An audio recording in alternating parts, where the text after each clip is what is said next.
Hi friends, आपका हार्दिक स्वागत है आपके अपने YouTube channel wifi maths by Dharmveer sir पर। आज हम शुरू करने जा रहे हैं chapter number 6 continuity and differentiability. इससे पहले हमारे chapter second, third, fourth, fifth और हमने पहले डेरिवेटिव यानी कि डिफरेंशिएशन शुरू कर लिया था, यानी कि चैप्टर 7। ठीक है, वो सब कंप्लीट हो चुके हैं। तो वो अगर आपने नहीं देखे हैं तो आप देख सकते हैं, उनका लिंक आपको इस वीडियो के नीचे मिल जाएगा। चलिए शुरू कर रहे हैं। आज थोड़ा इंट्रोडक्शन लेंगे, बिल्कुल जीरो से शुरू करेंगे हम कंटिन्यूटी को और फुल टाइम पूरा देखेंगे, मतलब कंटिन्यूटी को। ठीक है, तो चलिए देखते हैं। क्लास 12th के लिए हमारा चैप्टर नंबर 6 है कंटिन्यूटी एंड डिफरेंशिएबिलिटी। तो देखिए कंटिन्यूटी होती क्या है, कोई भी फंक्शन हमारा कंटिन्यूअस कब होगा। अगर आपको कोई भी एफ एक्स इक्वल्स टू आपको कोई भी एक फंक्शन गिवन है भाई, ठीक है, कोई भी एक फंक्शन गिवन है और उसका हम एक ग्राफ ड्रॉ कर लेते हैं। तो अगर उसका ग्राफ जो है वो कंटिन्यू, मतलब बीच में ब्रेक ना हो, मतलब आपको पेन उठाने की आवश्यकता ना पड़े उसके ग्राफ में, ठीक है ना, तो वो फंक्शन जो होगा आपका कंटिन्यूअस फंक्शन होगा। और उसकी कंटिन्यूटी किसी भी एक पॉइंट पर, किसी भी एक रियल नंबर पर चेक करने के लिए आपको बोला जाएगा। तो आप उस रियल नंबर पर उसकी कंटिन्यूटी चेक करेंगे। अगर फंक्शन उस पर कंटिन्यूअस हुआ तो सभी रियल वैल्यू पर क्या होगा, कंटिन्यूअस होगा। मतलब किसी भी एक पॉइंट पर उसकी कंटिन्यूटी चेक करनी होगी हमें। मान लीजिए x इक्वल्स टू बी पर हमें कंटिन्यूटी चेक करने के लिए बोला, तो हमने देखा भाई ग्राफ यहाँ पर कंटिन्यू है, तो सभी रियल वैल्यू पर क्या होगा, कंटिन्यूअस होगा। तो कंटिन्यूटी आपको क्लियर हो गई होगी कि कोई भी फंक्शन कंटिन्यूअस कब होता है, ठीक है ना। तो किसी भी नंबर पर अगर किसी भी फंक्शन की वैल्यू किसी रियल नंबर पर कंटिन्यू है तो हम उस फंक्शन को कंटिन्यूअस फंक्शन बोल सकते हैं। मतलब आपका ग्राफ जो है बीच में कहीं ब्रेक नहीं हो रहा है। तो अब कंटिन्यूटी को आगे बढ़ाने से पहले हमें आना चाहिए लिमिट। ठीक है, लिमिट आप 11th क्लास के अंदर पढ़ चुके हैं। चैप्टर नंबर 13 था आपका लिमिट एंड डेरिवेटिव के नाम से। ठीक है, तो लिमिट आप पढ़ चुके हैं, लेकिन 11th में बच्चे सीरियस होते नहीं है। तो आप में से 80% ऐसे होंगे जिन्होंने नहीं पढ़ा होगा 11th के अंदर, इसलिए मैं थोड़ा इसको रिवाइज करा देता हूँ आपको। तो देखिए लिमिट में क्या होता था, सिर्फ इतना जानना है आपको कि कोई भी फंक्शन होता था उस पर एक लिमिट लगाई जाती थी। लिमिट को हम लिखते कैसे थे, LIN। ठीक है, और x टेंड्स टू मैंने फिलहाल 2 लिखा है क्योंकि मैंने x पर लिमिट लगाई है 2। इसके अलावा और कोई भी रियल नंबर हो सकता था।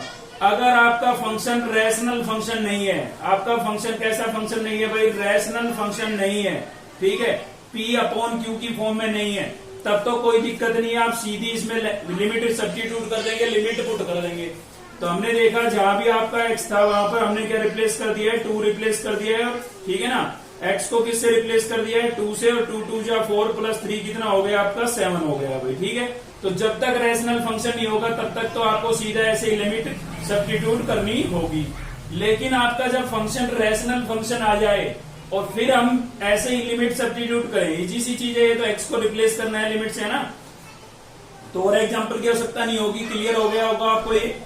तो अगर आपका जो फंक्शन है वो एक रैशनल फंक्शन आ जाए और रैशनल फंक्शन के केस में आप ऐसे ही वैल्यू को, लिमिट को पुट करेंगे तो आपके पास 0/0 की फॉर्म बन जाती है, या फिर क्या बन जाता है, इनफाइनाइट बन जाता है। वैल्यू आपकी क्या आ जाती है, इनफाइनाइट आ जाती है। 0/0 फॉर्म से मतलब था हमारा कि न्यूमिनेटर भी आपका क्या हो जाए, 0, और डेनोमिनेटर भी क्या हो जाए, 0 हो जाए। ठीक है, तो ये सभी 11th की बातें कर रहे हैं हम। तो जब 0/0 की फॉर्म बन जाती थी तो हम इन ये तीन मेथड थे हमारे, ठीक है, इनमें से कोई एक अप्लाई करते थे। वो डिपेंड करता था क्वेश्चन पर। अगर आपका क्वेश्चन एक पोलिनोमियल फंक्शन है, कैसा फंक्शन है भाई, पोलिनोमियल फंक्शन है, तो हम उसके अंदर अप्लाई करते थे फैक्टराइजेशन मेथड। कौन सा मेथड अप्लाई करते थे भाई, फैक्टराइजेशन मेथड। सबसे पहले हम लिमिट सीधी रिप्लेस करते थे फंक्शन के अंदर। ठीक है, अगर 0/0 की फॉर्म बनती थी और आपका क्वेश्चन पोलिनोमियल फंक्शन था, आपका जो फंक्शन था वो कैसा था, पोलिनोमियल फंक्शन, तो उसके अंदर हम अप्लाई करते थे फैक्टराइजेशन मेथड। अब पोलिनोमियल फंक्शन का मैं आपको एग्जांपल दे देता हूं। जैसे कि आपके पास है भाई x² + 5x + 6, क्या है, एक क्वाड्रेटिक पोलिनोमियल है। इसके अलावा और भी हो सकता है x³ + 3x² + 2x + 3। ठीक है, ये दोनों ही क्या है, आपके पोलिनोमियल फंक्शन है। तो ऐसे x के टर्म में जो फंक्शन होते थे उनको हम पोलिनोमियल फंक्शन बोलते थे। और पोलिनोमियल फंक्शन में आपको कौन सा मेथड अप्लाई करना है, फैक्टराइजेशन मेथड अप्लाई करना है। भाई क्लियर कर लेना इस चीज को, क्योंकि ये सभी बातें यूज होने वाली है। तो लिमिट आपकी अगर 0/0 फॉर्म में बन जाए और फंक्शन आपका कैसा फंक्शन हो, पोलिनोमियल फंक्शन हो, इस टाइप का फंक्शन हो, ठीक है, वो लीनियर भी हो सकता है, जैसे ये हो x+5, ठीक है। तो आपको कौन सा मेथड अप्लाई करना है, फैक्टराइजेशन मेथड। फैक्टराइजेशन मेथड में आपको क्या करने हैं, जो पोलिनोमियल आपको दिया हुआ है ना उसके लीनियर फैक्टर निकालने होंगे, ठीक है। सेकंड, इसके अलावा आपका है रैशनलाइजेशन मेथड। तो रैशनलाइजेशन मेथड का यूज आपको कब करना है भाई, ठीक है। तो आपको इसको अप्लाई करना है जब आपके पास जो गिवन फंक्शन है उसके अंदर स्क्वायर रूट आ जाए। क्या आ जाए भाई, स्क्वायर रूट।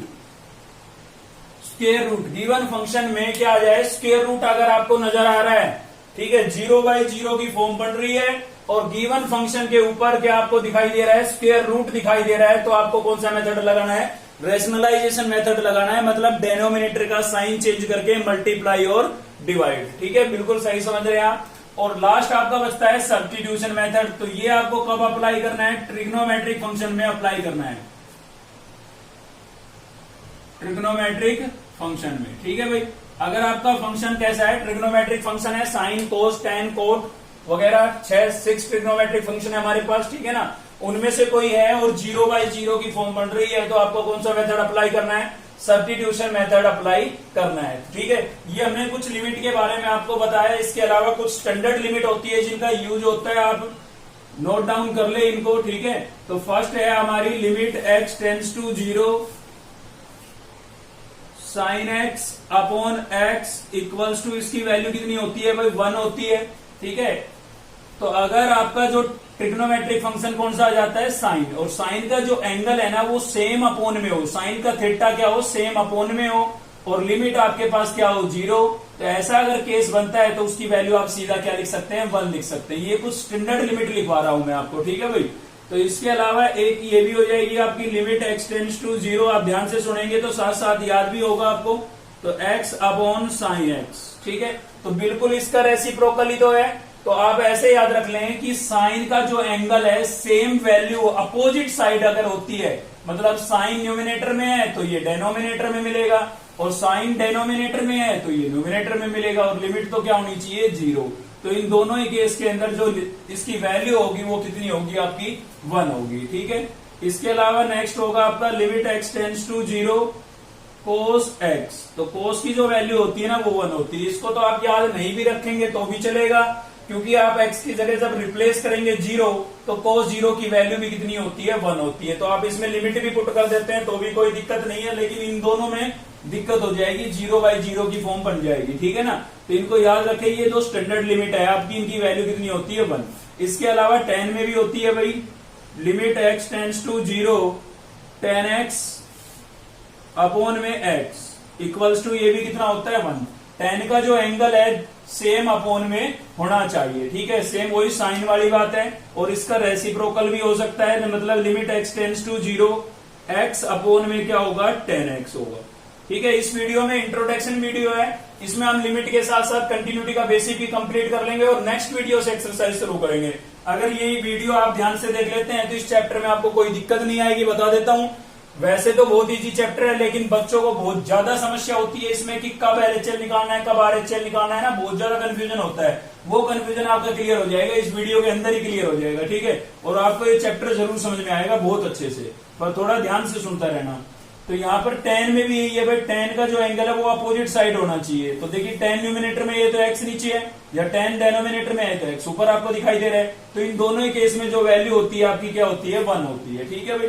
तो ये कुछ स्टैंडर्ड लिमिट थी, नोट कर लेना आप, और साथ ही याद भी हो गई होंगी। इसके अलावा कुछ और भी लिमिट है जिनका यूज होगा, केवल वही लिखवा रहा हूं मैं आपको, ठीक है। तो इसके अलावा आपकी limit x tends to 0 e raise to power x minus 1 upon x। तो इसकी भी वैल्यू कितनी होती है, 1। इसमें कंपलसरी कंडीशन ये है कि e की पावर में जो नंबर या अल्फाबेट है वो सेम अपोन में होना चाहिए, और माइनस में कितना होना चाहिए, 1। तो भी इसकी वैल्यू कितनी होगी, 1 होगी, ठीक है। इसके अलावा आपके पास आ जाता है limit x tends to 0 a raise to power x minus 1 upon x। इसकी वैल्यू क्या होगी, log ऑफ a होगी, ठीक है। तो दोनों में थोड़ा चेंज है, आप ध्यान दें। अगर बेस में e है, यहां पर e है तो वैल्यू होगी 1, और यहां पर e के अलावा कोई और अल्फाबेट है भाई, 26 अल्फाबेट होते हैं, तो e को छोड़ करके कोई और अल्फाबेट, मतलब 25 अल्फाबेट बच गए ना, उनमें से कोई भी हो, या कोई काउंटिंग का नंबर हो, तो ये वाली लिमिट अप्लाई होगी। अगर e है तो 1 वैल्यू होगी। अगर ई के अलावा कोई और अल्फाबेट आ जाता है, जैसे फिलहाल मैंने ए लिखा है, तो क्या होगा log a, बी होता तो log b, 2 होता नंबर का 2 तो log 2। क्लियर है ना? तो ये है इसके अंदर। नेक्स्ट होगा आपके पास लिमिट x टेंड्स टू 0, एक हो जाएगी हमारी log के अंदर भी है log 1 plus x upon x। तो यहां पर देखिए log के अंदर आपको एंगल में आपको नजर आ रहा होगा 1 प्लस, यहां पर क्या दिखाई दे रहा है x। तो यहां पर जो नंबर होगा ना वो सेम अपोन में होना चाहिए, तो इसकी वैल्यू भी कितनी हो जाती है? 1 हो जाती है भाई। ठीक है, तो ये कुछ स्टैंडर्ड लिमिट थी जिनका हम यूज करेंगे। लगभग जिनका यूज होना है वो मैंने आपको लिखवा दी है, फिर भी कोई छुट्टी है तो हम क्वेश्चनों के साथ साथ कवर कर लेंगे। ठीक है, अब बात करते हैं कंटिन्यूटी की। तो वह लिमिट का केवल इतना ही यूज था, अब हम बात करेंगे कंटिन्यूटी की। ठीक है, तो ये तो हम पहले ही जान चुके हैं कि कोई भी फंक्शन हमारा कंटिन्यूअस मतलब कंटिन्यूटी होती क्या है। ठीक है, अब बात करेंगे कि चेक कैसे करेंगे कंटिन्यूटी, किसी भी फंक्शन की कंटिन्यूटी कैसे चेक करेंगे। ठीक है, तो क्या होता है कि किसी भी फंक्शन की कंटिन्यूटी चेक करने के लिए आपको एक नंबर दिया जाएगा, एक रियल नंबर दिया जाएगा, उस पर आपको कंटिन्यूटी चेक करनी होगी, जिसको हम फिलहाल के लिए ए लेट करके चल रहे हैं। कि मान लीजिए किसी फंक्शन की कंटिन्यूटी हमें ए पे चेक करनी है। ठीक है, तो हमें क्या निकालना होगा? उस फंक्शन की वैल्यू निकालनी होगी, उस फंक्शन की क्या निकालनी होगी? वैल्यू, और उस फंक्शन की लिमिट निकालनी होगी ए पर। ठीक है, फंक्शन की क्या निकालनी होगी? लिमिट ए पर। ठीक है, अगर ये दोनों इक्वल है तो आपका जो फंक्शन है वो कंटिन्यूअस होगा। ठीक है, क्लियर है भाई?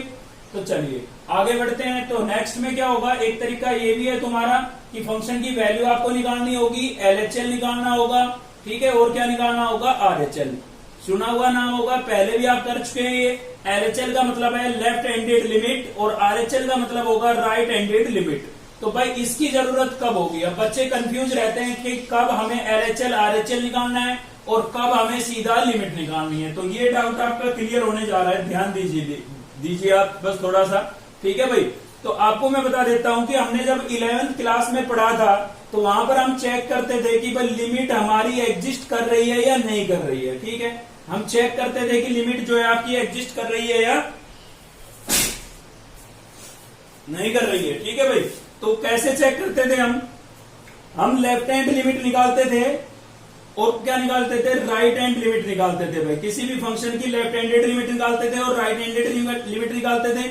अगर दोनों हमारी इक्वल होती थी तो हम बोलते थे भाई जो लिमिट है आपकी वो एग्जिस्ट कर रही है। ठीक है, ये निकालते कैसे थे वो कोई दिक्कत नहीं है, अगर आप भूल चुके हैं तो यूज आएगा चैप्टर में, वहां पर आपको बिल्कुल क्लियर होने वाला है। ठीक है, ये हम निकालेंगे तब आपको क्लियर हो जाएगा। फिलहाल आपको सिर्फ इतना ध्यान देना है कि कब हमें सीधी लिमिट निकालनी है और कब LHL और RHL मतलब लेफ्ट लिमिट और राइट लिमिट निकालनी है। तो उस केस के अंदर हम क्या चेक करते थे? मतलब लिमिट एग्जिस्ट कर रही है नहीं कर रही है, कैसे चेक करते थे? LHL लिमिट निकालते थे और RHL लिमिट निकालते थे भाई। ठीक है, तो ये हमें कब निकालनी होगी? तो देखिए जब आपके पास लेस देन या ग्रेटर देन के साइन आ जाते हैं या आपका फंक्शन 0/0 की फॉर्म में बन जाता है। ठीक है भाई, 0/0 की फॉर्म में बन जाता है। तो उस केस के अंदर 0/0 में तो अभी मैंने आपको 3 मेथड लिखाए थे, वो अप्लाई करते हैं हम। ठीक है ना, तो इसको तो आप याद नहीं भी रखोगे तो चलेगा, लेकिन मेन चीज क्या है? लेस देन या ग्रेटर देन के साइन, मतलब इनइक्वालिटी के साइन आ जाते हैं। इनइक्वालिटी बोलते हैं इनको ना, इक्वल नहीं होती है तो वो चीज मैं ये कह देता हूं कि भाई यहाँ पर 3x + 5 जो है वो ग्रेटर है किससे? 2x से। तो ये इनइक्वालिटी का साइन हो गया ना, इक्वल अगर दोनों इक्वल होते तो ये लगाता मैं। क्लियर है? तो कभी भी लेस देन या ग्रेटर देन के साइन आ जाते हैं तो उस केस के अंदर आपको लेफ्ट हैंड लिमिट और राइट हैंड लिमिट निकालनी होगी। अगर आपके पास गिवन फंक्शन में ये साइन नहीं है तो आप सीधी लिमिट निकालेंगे। अगर ये साइन है, क्वेश्चन के अंदर ये साइन है, तो आपको LHL और RHL निकालना होगा, लेफ्ट हैंड लिमिट और राइट हैंड लिमिट निकालनी होगी। क्लियर है भाई? दोनों बातें क्लियर है। लेस देन ग्रेटर देन का साइन नहीं है क्वेश्चन में तो आपको फंक्शन की वैल्यू तो दोनों ही केस में निकालनी है। ठीक है, तो अगर ये साइन नहीं है तो लिमिट निकालनी है सीधी। अगर ये साइन क्वेश्चन के अंदर आपको नजर आ रहे हैं तो आपको LHL और RHL निकालना होगा, लेफ्ट हैंड लिमिट और राइट हैंड लिमिट निकालनी होगी। अब ये निकालेंगे कैसे वो हम आपको अभी एक क्वेश्चन की हेल्प से बताएंगे। ठीक है, तो ये तो कल की वीडियो में कवर होगा, आज इस पर डिस्कस करेंगे हम। और साथ ही मैं आपको बता देता हूं कि इन दोनों ही केस के अंदर आपका जो फंक्शन है वो क्या होगा, कंटिन्यूअस होगा। तो किसी भी फंक्शन की कंटिन्यूटी चेक करने के दो तरीके हो गए। अगर लेस देन ग्रेटर देन का साइन नहीं है तो हम वैल्यू और लिमिट निकालेंगे, अगर ये साइन है तो वैल्यू के साथ साथ आपको एलएचएल और आरएचएल लिमिट निकालनी पड़ेगी, क्योंकि हम श्योर नहीं है कि इस केस के अंदर जो आपकी लिमिट है वो एग्जिस्ट कर रही है या नहीं कर रही है, इसलिए हमें लेफ्ट हैंड लिमिट और राइट हैंड लिमिट भी निकालनी होती है। क्लियर है भाई? तो चलिए लेते हैं इस पर बेस क्वेश्चन, एक या दो क्वेश्चन इस वीडियो में कवर कर लेते हैं हम, बाकी इस पर बेस लेंगे आज के लिए, केवल इतना ही होगा और थोड़ा फैक्टराइजेशन मेथड पर होगा। ठीक है, इस पर तो नेक्स्ट वीडियो में डिस्कस करेंगे क्योंकि वीडियो थोड़ी लेंथी हो जाएगी। ठीक है, चलिए देखते हैं क्वेश्चन। चलिए देखते हैं भाई क्वेश्चन नंबर फर्स्ट का सेकंड पार्ट है आपका। हम शुरू कर रहे हैं अपनी एक्सरसाइज 6.1। ठीक है, एक्सरसाइज कौन सी शुरू हो रही है आपकी? 6.1 एक्सरसाइज शुरू कर रहे हैं और आपको मैं बता देता हूं बहुत इंपॉर्टेंट एक्सरसाइज है। इस चैप्टर की अगर कोई एक्सरसाइज इंपॉर्टेंट है जिसमें से क्वेश्चन बन सकता है, मतलब मैक्सिमम क्वेश्चन बनने के चांस होते हैं, तो वो आपकी 6.1 है। साथ ही आपको बता देता हूं अगर ये एक्सरसाइज आपको अच्छे से आ गई तो 6.2 और 6.3 3 एक्सरसाइजेस के अंदर 6.2 और 6.3 भी आपको आ जाएगी, मतलब कंप्लीट चैप्टर आपको आ गया। ठीक है, तो इसमें थोड़ी सी मेहनत करनी है, नेक्स्ट में आपको करने की जरूरत नहीं पड़ेगी। तो क्वेश्चन नंबर फर्स्ट का सेकंड पार्ट है भाई। तो आपको एक फंक्शन दिया हुआ है f(x = 5x-3) और इसकी आपको कंटिन्यूटी चेक करनी है।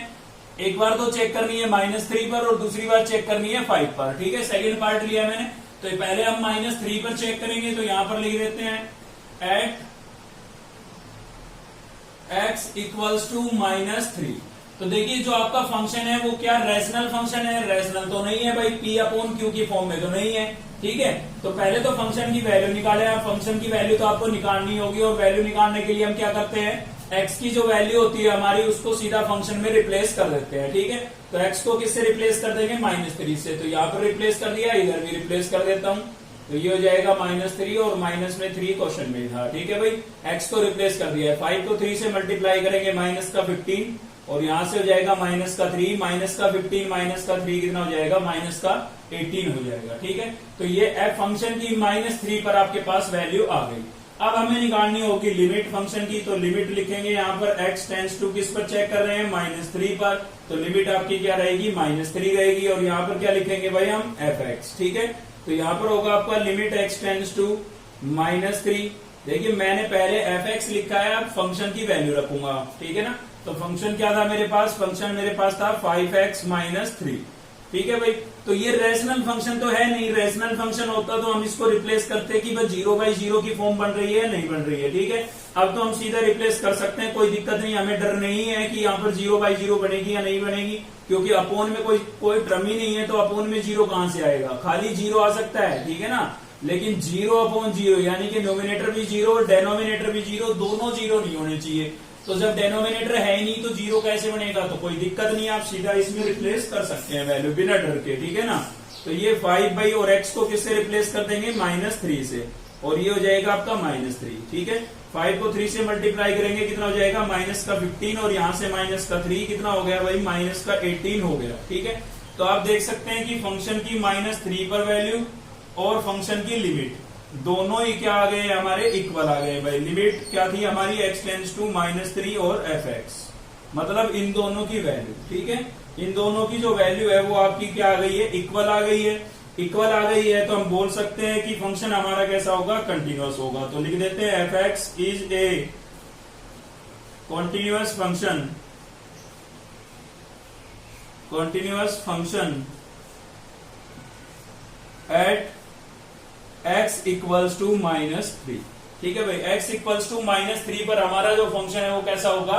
कंटिन्यूअस होगा। सेम ऐसे ही हम चेक करेंगे अब 5 पर। तो x = 5 पर चेक कर रहे हैं, तो 5 पर चेक कर रहे हैं, तो सबसे पहले हम 5 पर फंक्शन की वैल्यू निकालेंगे, मतलब x को किससे रिप्लेस कर देंगे भाई? 5 से।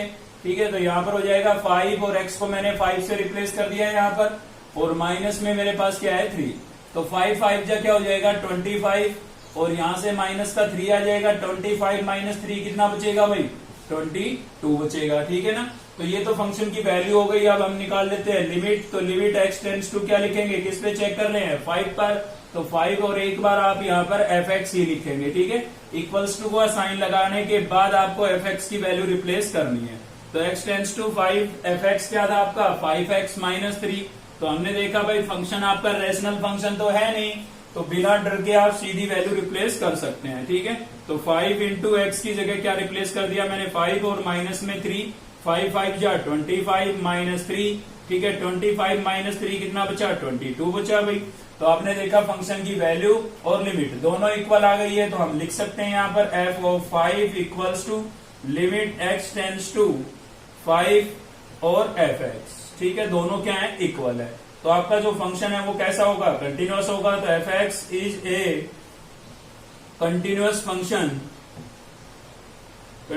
Function at x equals to 5, ठीक है। तो x इक्वल्स टू 5 पर भी आपका फंक्शन कैसा है कंटिन्यूअस है, ठीक है ना। लास्ट में आप लिख के जरूर बताएंगे कि आपका फंक्शन कैसा आया, कंटिन्यूअस आया या डिसकंटिन्यूअस आया।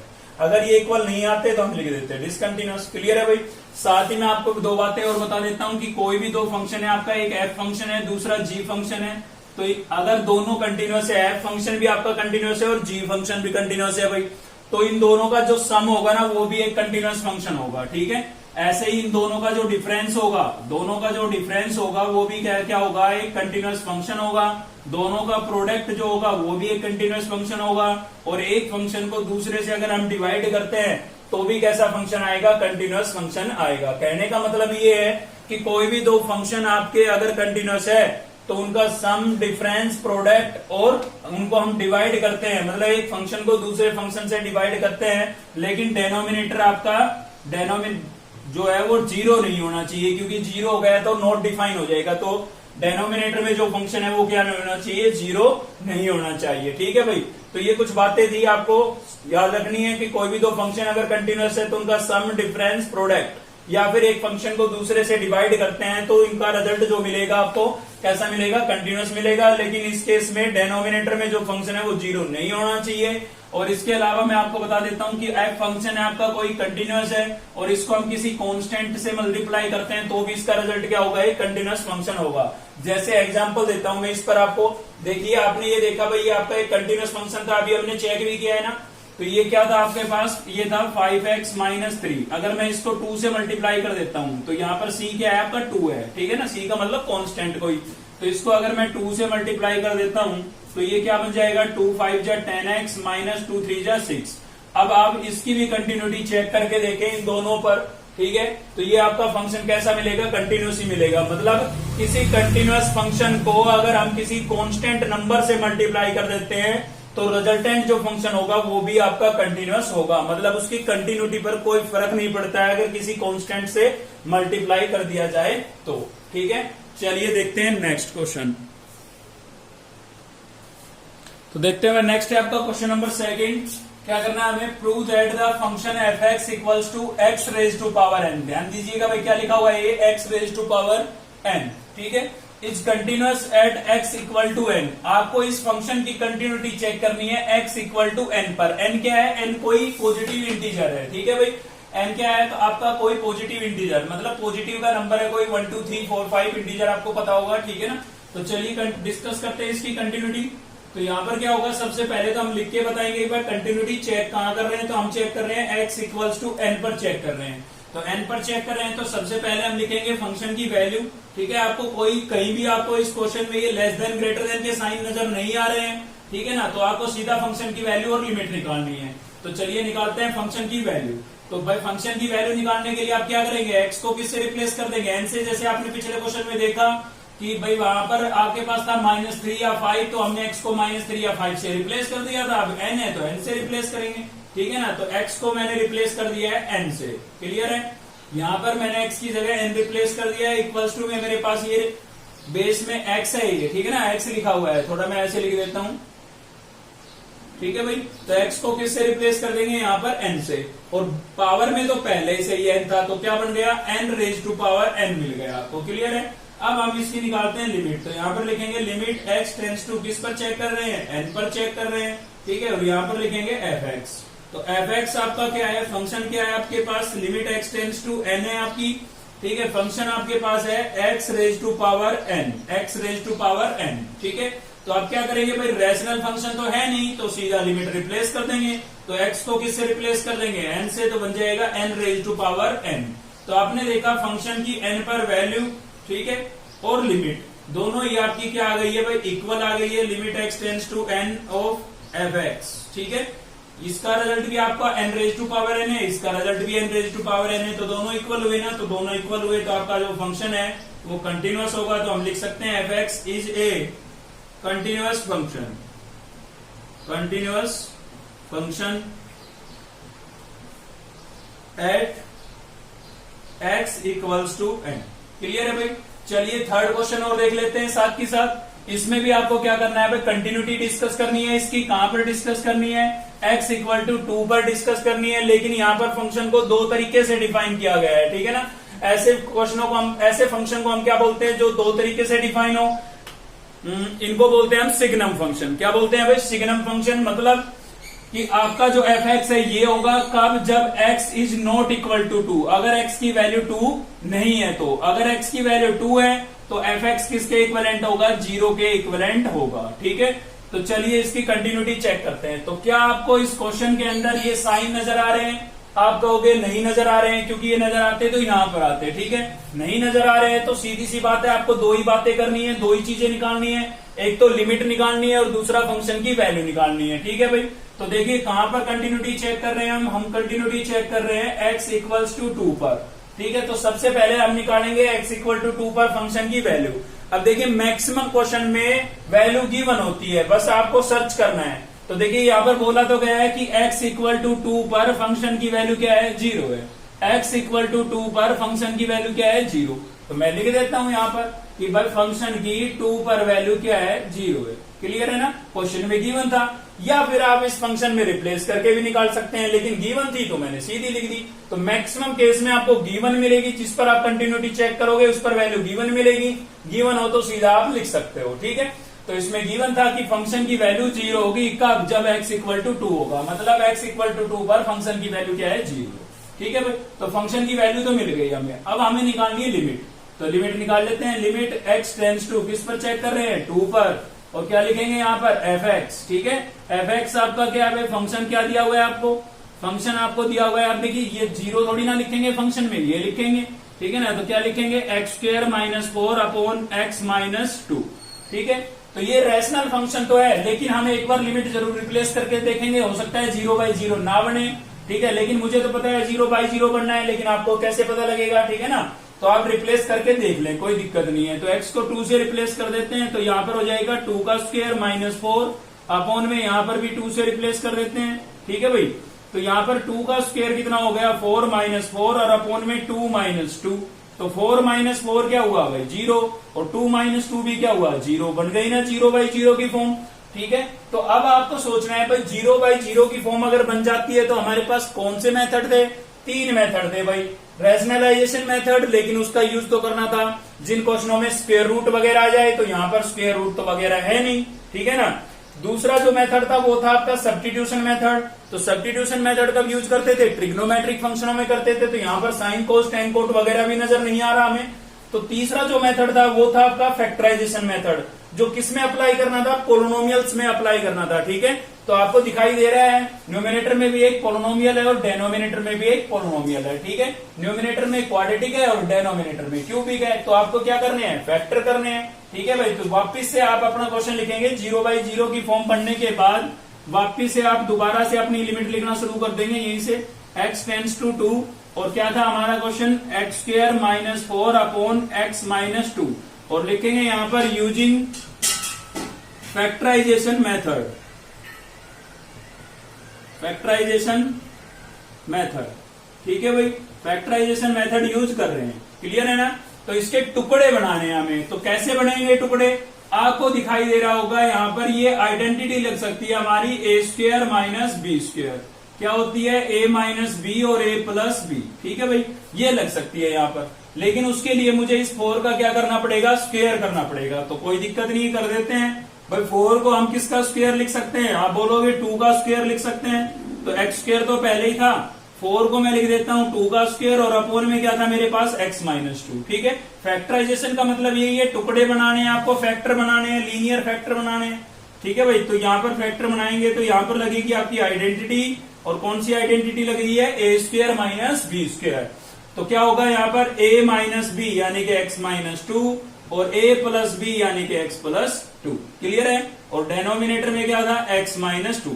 तो इसके अंदर मैंने ये आइडेंटिटी लगा दी है a square minus B square. तो क्या फायदा हुआ, ये दोनों टर्म कैंसिल हो गई। ठीक है, तो जैसे ही कैंसिल हो जाती है तो ये यहाँ पर आपकी वही टर्म कैंसिल होगी। ठीक है, जिसकी वजह से ये जीरो हो रहा था, मतलब न्यूमिनेटर और डेनोमिनेटर दोनों आपके जीरो हो रहे थे, वही टर्म कैंसिल होगी। तो जैसे ही कैंसिल हो जाती है उसके बाद आप लिमिट रख सकते हैं। ठीक है, तो लिमिट रख देते हैं इसके अंदर हम सीधा। तो x को बाकी फंक्शन आपके पास जो बचा है उसमें हम x को रिप्लेस कर देते हैं। ठीक है भाई, तो क्या बचा हुआ है, बाकी हमारे पास बचा हुआ है यहाँ पर लिमिट x टेंड्स टू 2, और क्या बचा है, ये दोनों तो कैंसिल हो गए थे, तो क्या बचा, x प्लस 2 बचा। तो आप फिर से लिमिट रख के देखेंगे इसके अंदर भाई। ठीक है, तो x को फिर से किससे रिप्लेस कर देते हैं, 2 से। तो यहाँ पर x को मैंने 2 से रिप्लेस कर दिया, प्लस में आपके पास क्या था, 2। तो 2 प्लस 2 कितना हो गया, 4। ठीक है ना, तो आपने देखा भाई फंक्शन की 2 पर वैल्यू क्या थी, 0, और लिमिट की फाइनल वैल्यू कितनी आई है, 4। क्या दोनों इक्वल है, नहीं है इक्वल, तो हम लिखेंगे फंक्शन की 2 पर वैल्यू और लिमिट दोनों आपकी इक्वल नहीं है। Limit x tends to 2 f(x), दोनों इक्वल नहीं है। ठीक है, दोनों इक्वल नहीं है तो आपका फंक्शन कैसा होगा, डिसकंटिन्यूअस होगा। तो यहां पर लिखेंगे f(x) is a discontinuous function, discontinuous function at x equals to 2 पे चेक किया था। ठीक है भाई, तो ये फंक्शन की वैल्यू थी 0, 2 पर क्या आई थी, 0 आई थी, और लिमिट की वैल्यू कितनी आई, फाइनल 4। ठीक है, ये 0/0 बन गया था, इसलिए हमें फैक्टराइजेशन मेथड लगाना पड़ा। तो आज की इस वीडियो में केवल इतना ही था। अगर आपको वीडियो अच्छी लगी तो लाइक करें, चैनल को सब्सक्राइब कर ले अब तक नहीं किया है तो, और बेल आइकन को दबा ले ताकि नेक्स्ट वीडियो का नोटिफिकेशन आपको मिलता रहे। साथ ही कहना चाहूंगा कि इस एक्सरसाइज में थोड़ा सा आप सीरियस रहें। एक एक्सरसाइज आने से अगर पूरा चैप्टर आता है, ठीक है, तो बहुत ज्यादा फायदा होगा। चलिए मिलते हैं नेक्स्ट वीडियो में, थैंक यू।